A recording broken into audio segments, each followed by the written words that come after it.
마태복음 26장 2절로 13절까지의 말씀입니다.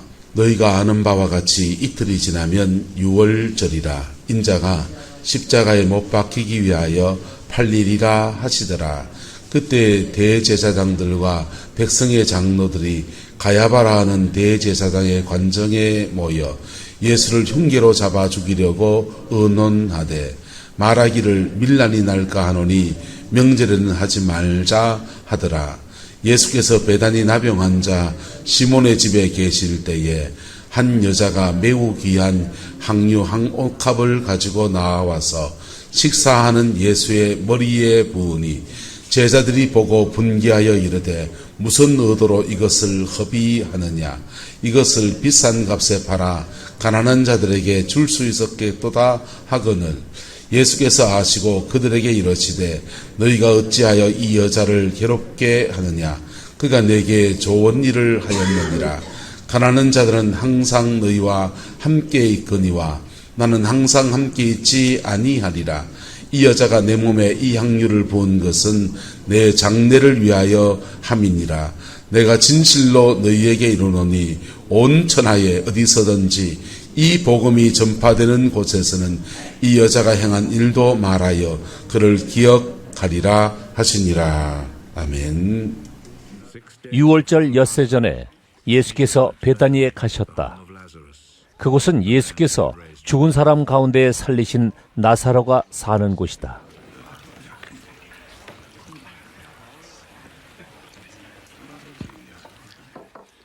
거기서 예수를 위하여 잔치를 베풀었는데 마르다는 시중을 들고 있었고 나사로는 식탁에서 예수와 함께 음식을 먹고 있는 사람 가운데 끼어 있었다.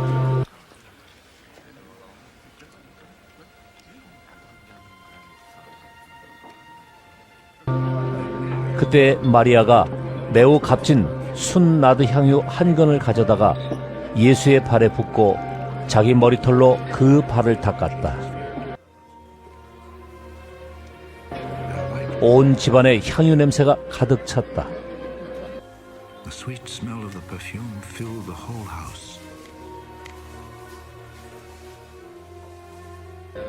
예수의 제자 가운데 하나이며 장차 예수를 넘겨줄 가룟 유다가 말하였다.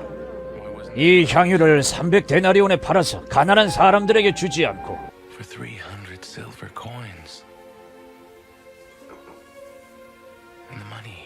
왜 이렇게 낭비하는가?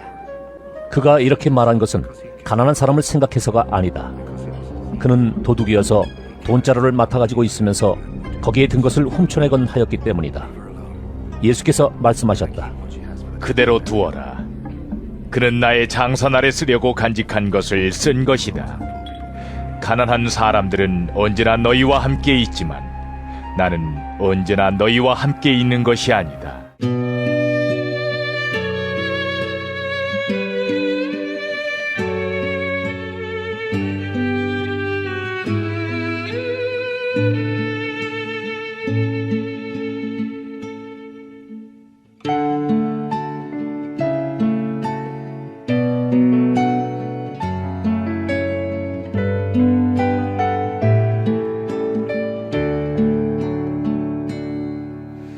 내게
예수님의 수요일날, 고난주간 수요일날 행적은 여러 가지 행적이 있는데 그 중에 하나는 바로 나사로의 집에 가서 마르다 마리아로부터 대접도 받고 부활한 오라버니가 살아난 것을 인해서 여러 가지 이렇게 함께 교제하는 시간들로 하루를 보내셨습니다. 그런데 이 시간에 마르다는 부엌에 주방에 가서 열심히 음식 준비를 했고 마리아는 예수님의 무릎팍에 앉아서 예수님의 말씀을 들었습니다. 그래서 마르다의 헌신이 옳으냐 마리아의 헌신이 옳으냐라는 문제가 가끔씩 교회에 대두합니다. 마르다같이 주방을 열심히 섬기고 행동으로 섬기는 것이 옳으냐 그 말씀에 경청해서 무릎에서 주의 음성을 듣는 것이 옳으냐 무엇이 옳습니까? 때에 따라 다르죠. 그죠? 때에 따라 달라서 저는 교회에서 주방에 들어가서 봉사해 주는 분이 너무 귀하더만요. 그런데 그 예수님의 말씀을 듣는 마리아, 예수님이 무슨 얘기를 하셨길래 마리아가 그 무릎을 떠나지 않고 그 말씀을 들었겠습니까? 예수님이 십자가의 죽음과 그리고 부활에 관한 진리를 말씀하셨을 거예요.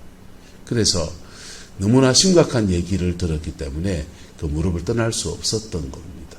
주님은 마르다에게 말했습니다. 많은 음식을 차려서 나를 대접하고자 하는 그 마음이 너무 귀한데 하지만 그렇게 하지 않아도 되고 소박하게 한두 가지면 족하다. 마리아는 이 좋은 편을 택했다라고 칭찬하셨어요. 그렇게 칭찬을 받았습니다. 그걸로 끝이 아닌 것입니다. 마리아는 예수님께서 오빠 나사로를 살리는 것을 보았고 그리고 부활의 능력을 이미 경험한 사람입니다. 그리고 예수님이 이제 십자가에 죽으러 가신다는 거예요. 그럴 때 마리아가 예수님의 그 말씀을 다 듣고 그가 한 행동이 무엇인가 하면 그의 옥합을 깨뜨린 것입니다.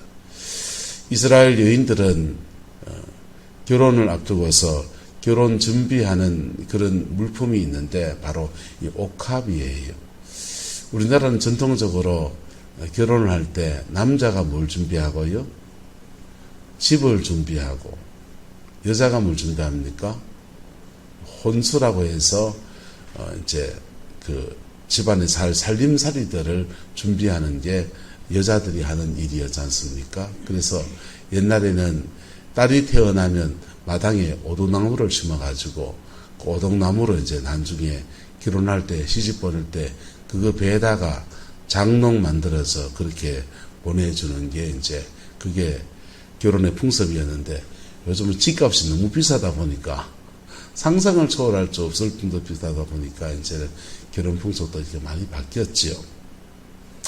자, 그런데 이 이스라엘 여인들은 시집을 갈 때 준비하는 것이 있는데 바로 이 향유입니다. 향유는 300데나리온이라고 유다가 말을 했는데 300데나리온이라는 말은 노동자의 300일씩 품삯이에요. 그래서 하루 10만 원씩 잡으면은 300일이면 얼마입니까? 3천만 원 돈이 되는 큰 돈인 겁니다. 결혼식에 준비하는 신부가 준비하는 혼수품이에요. 마리아가 자기의 인생을 설계하고 계획하기 위해서 자기 나름의 장만하고 준비한 것이 바로 이 향유인 것입니다. 근데 이 여인들이 향유를 어떻게 쓰느냐? 결혼을 하면은 첫날 밤을 보낼 때에 이렇게 이불이나 이렇게 몇 군데에 뿌려둡니다. 그러면 초야를 치를 때 향유 냄새가 온 이불에 온 방에 은은히 이렇게 퍼져서 참 행복한 꿈 같은 하루를 보내지 않습니까? 그리고 그 다음부터는 밤에 잘 때마다 자기 몸에 이렇게 군데군데 이게 뿌리는 거예요. 발라가지고 그것으로 신랑과 신부의 은밀한 그런 기쁨의 시간들을 위해서 그렇게 쓰는 것이 향유입니다. 그렇게 장만해서 이게 한번 쓰면 얼마나 쓰겠어요? 3년도 써 4년도 안 쓰겠습니까? 그게 이제 예단이고 신랑을 위해서 자기가 준비한 마음의 준비물인 것입니다. 근데 이 여인들이 그렇게 장만했던 향유를 언제 깨뜨리냐, 이스라엘 풍습에는 신랑이 죽었을 때, 그 신랑이 죽었을 때 나는 더 이상 내 몸을 단장하지 않고 향유로 내 몸을 이렇게 덮어서 향기 나는 그런 삶을 살지 않겠습니다. 그 향유로 이게 시신이 빨리 있었기 때문에, 더운 나라는 이렇게 빨리 있었기 때문에 우리 신랑의 모든 죽음의 냄새를 지워버리고 남편을 단장하는데 이 온 향유를 사용하는 겁니다. 근데 여인이 예수님에게 지금 향유를 붓고 있습니다. 첫 번째는 받은 은혜에 대한 감사예요. 뭐에 대한 감사라고요? 마리아가 오빠 나사로가 살아난 것, 자기 오빠가 죽었다가 살아났는데 그것보다 귀한 은혜가 어디 있겠습니까? 그래서 받은 은혜에 대한 감사이고요. 두 번째로는 예수님의 말씀을 깨달은 데 대한 감사예요. 십자가의 죽음의 말씀을 듣고 나니까 자기가 아껴놨던, 결혼을 위해서 준비해놨던 이 향유가 아무 소용이 없는 겁니다. 그래서 내가 예수님께 할 수 있는 것이 무엇일까 라고 생각할 때 여인은 자신의 옥합, 향유를 깨뜨려서 마치 신랑이 죽었을 때에 그 신랑의 시신에 다 뿌려서 죽음의 냄새가 사라지게 하는, 죽음을 모두 덮어버리는 그런 향기, 그것을 연상하면서 내 신랑이 죽었다라는 것, 나는 더 이상 내 몸을 단장하고 그렇게 내 인생의 행복을 위해서 남은 생을 살지 않겠다라고 하는 그런 결단 같은 것들로 향유를 사용합니다. 마지막은 바로 예수님의 죽음을 이렇게 말하는 겁니다. 향유 언제 뿌린다고요? 신랑이 죽었을 때. 신랑이 죽었을 때 향유를 뿌려서 죽음의 모든 냄새를 지워버리고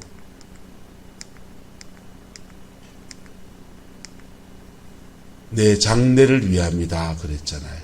예수님의 죽음의 모든 냄새를 다 지워버리고 사망의 모든 권세를 다 덮어버리는, 바로 이것은 성령께서 예수님의 죽음을 어떻게 받으시는지 그것을 예언적으로 여인이 행하고 있는 것입니다. 다른 사람들은 향유를 붓는 것을 가지고서 유다가 말합니다. 300데나리온에 팔아가지고 좋은 값에 팔아서 그것으로 가난한 자를 구제할 수 있으면 좋겠다. 구제하는 건 좋지요. 유다의 의도도 불순하고 그 여인이 하나님 앞에 섬기고 있는 그 의식의 뜻도 의미도 모르는 사람의 이야기인 겁니다. 이 마리아는 예수님의 무릎팍에서 말씀을 듣고 난 뒤에 말씀의 뜻이 무엇인지, 의미가 무엇인지 그걸 알고 나니까 내가 무엇을 해야 될 것인가 라고 하는 그 마음의 북받침을 가지고서 이 향유를 예수님의 발에 부어서 죽음의 모든 냄새를 온 방이 그냥 향기에 진동하듯이 예수님의 죽음의 장례를 준비하는 하나님의 예언적인 의식을 하고 있는데, 유다는 그것도 모르고 지금 눈이 어디 가 있습니까? 그 돈의 X에 가 있는 겁니다. 돈의 X에 가 있어서 그것으로 가난한 자들에게 구제를 한다고 하면서 구제도 하지요. 80% 구제하고 20% 내가 구전으로 남겨 먹으면 300데나리온 중에 얼마입니까? 60데나리온입니다. 10% 남겨 먹으면요 30데나리온입니다. 30데나리온만 해도 야 쏠쏠하다 야. 하루 10만 원씩 잡으면 30데나리온이면 30일치 품삯이에요. 그것도 은 300만 원 돈입니다. 적은 돈이 아니잖아요. 그거 구전으로 남겨 먹으려고 하는 그런 마음을 가지고 있는 것입니다. 그 마음도 불순하고 예수님의 제자임에도 불구하고 예수님이 앞으로 어떤 일이 일어날지, 어떤 여정을 걸어갈지에 대한, 내가 어떻게 해야 될지, 내가 무엇을 해야 될지에 대한 아무런 마음이 없는 사람이 바로 유다인 거예요. 그런데 하나님의 은혜를 입은 자 마리아는 그 의미를 압니다. 여러분, 마르다의 헌신이 더 귀합니까? 마리아의 헌신이 그러면 더 귀합니까? 마르다는 자기가 예수님이 이걸 좋아하겠지, 내 마음에 최선을 다하리라고 자기 생각으로 주방에 가서 음식 장만을 했고, 마리아는 자신의 옥합을 깨뜨려서 예수님의 장례를 상징하는 이 향유로 지금 발을 세족을 하면서 예수님 도대체 무슨 생각을 하시겠어요? 주님이 전하신 말씀이 있고 주님이 앞으로 가야 될 길에 대해서 그는 알고 있는데, 예수님 알고 계신데, 마리 여인이 향유를 가지고서 자기의 발을 씻어주는 걸 보면서 한편은 하나님이 나를 위해서 이렇게 향유를 깨뜨린 여인을 준비하셔서 너의 죽음이 결코 헛되지 아니하고 온 세상에 사망의 모든 권세를 덮어버리는 복음의 향기가 나타나게 되는, 성령으로 새롭게 되어지는 그리스도의 향기로 변화될 것에 대한 예언적인 사건들을 경험하면서 너의 죽음이, 하나님의 음성으로 말하자면 이렇습니다. 아들아, 너의 죽음은 절대로 헛되지 않고 너는 절대로 개죽음을 당하는 것이 아니고 너의 죽음을 통해서 온 세상에 생명의 향기가 번성하게 되는 은총의 통로로 내가 너를 사용할 거다.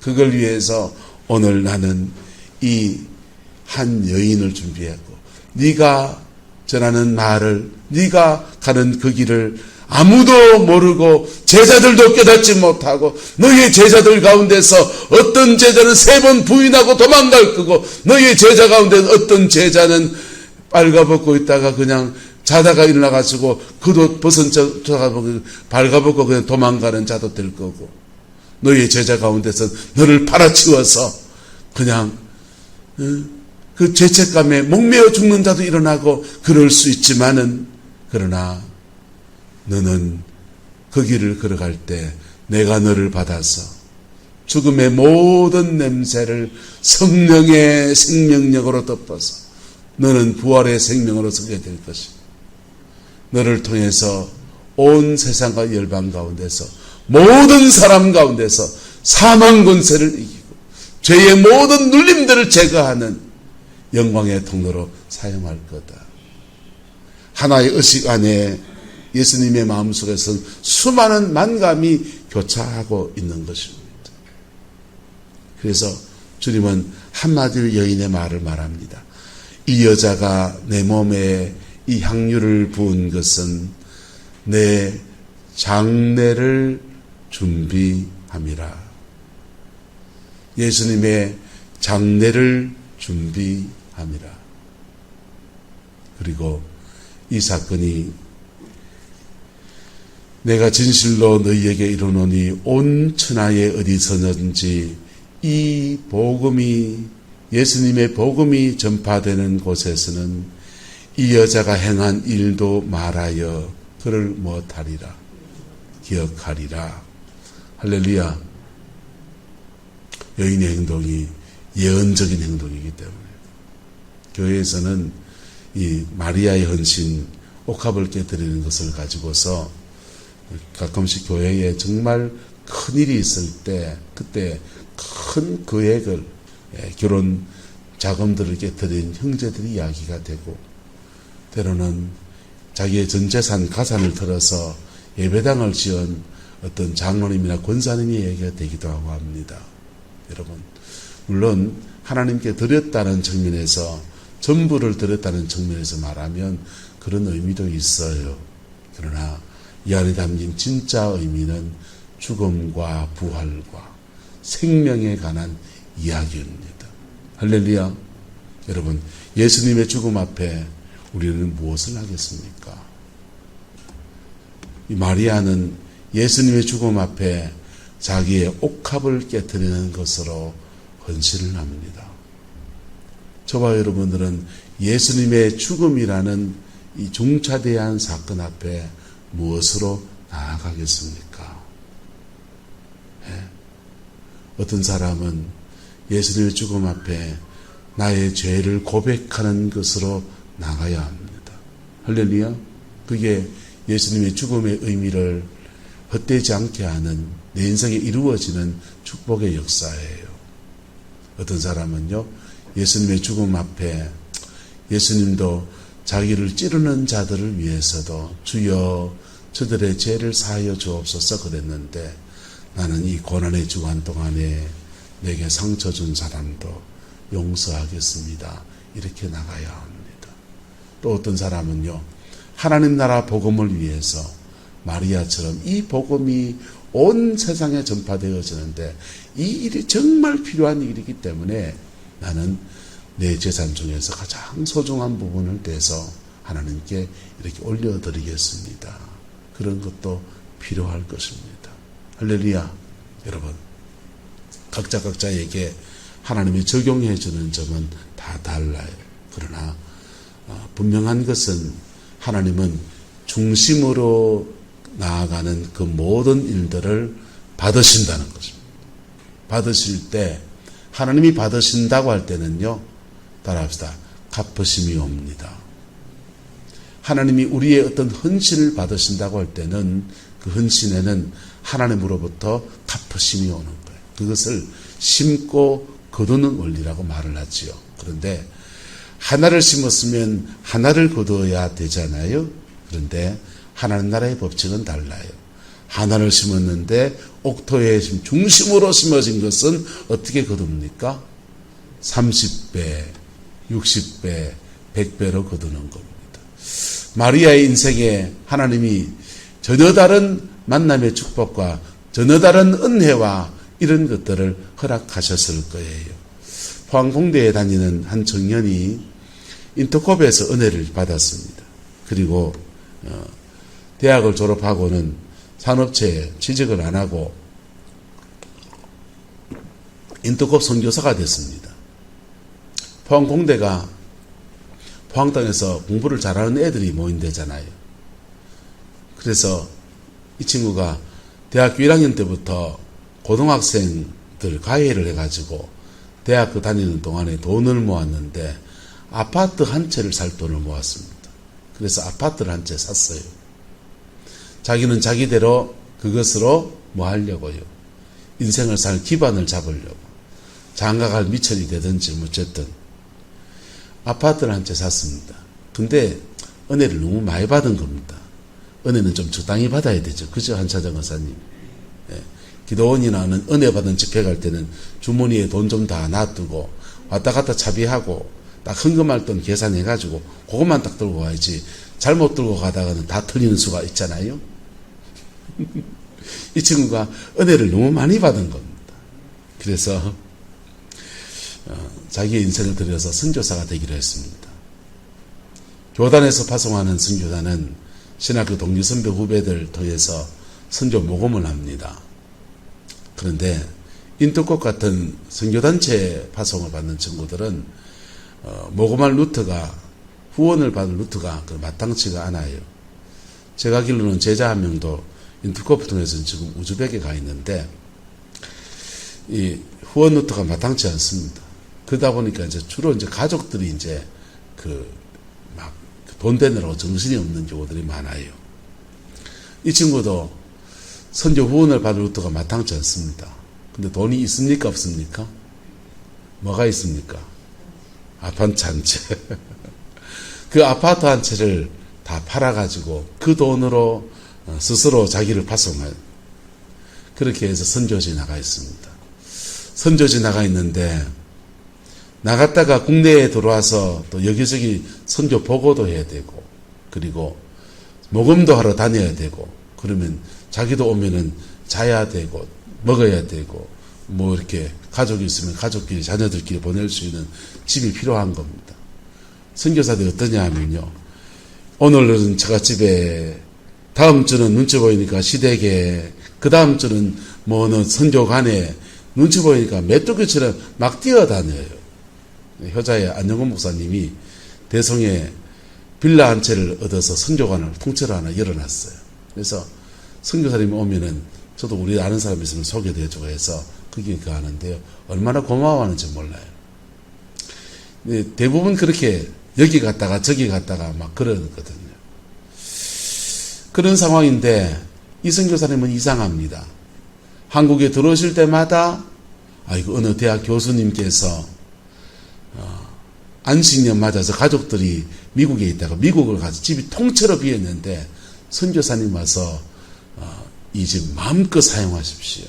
가보면은 대궐 같은 집에 그 모든 것이 다 갖춰진 집에서 한 달을 살지도 하고 또 1년을 살지도 하고 안식년 나가 6개월을 살지도 하고 선교사님 아지트가 돼서 또 다른 사람 많이 와서 데리고 와서 같이 자기도 하고 하나님께서 이상하게 고비고비마다 그렇게 갚으심을 주시는 거예요.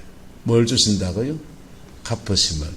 하나님 앞에 믿음으로 값을 깨뜨린 자에게 하나님께서 그렇게 현재의 삶에서 갚으시는 것들을 저도 많이 보고 주변의 친구들도 보고 신학을 하면서 그렇게 자신의 가산을 정리하고서 주의 길을 걸어가는 어떤 목사님 같은 경우에는 이상하게 하나님께서 그렇게 갚으심의 역사를 허락해 가시는 거예요.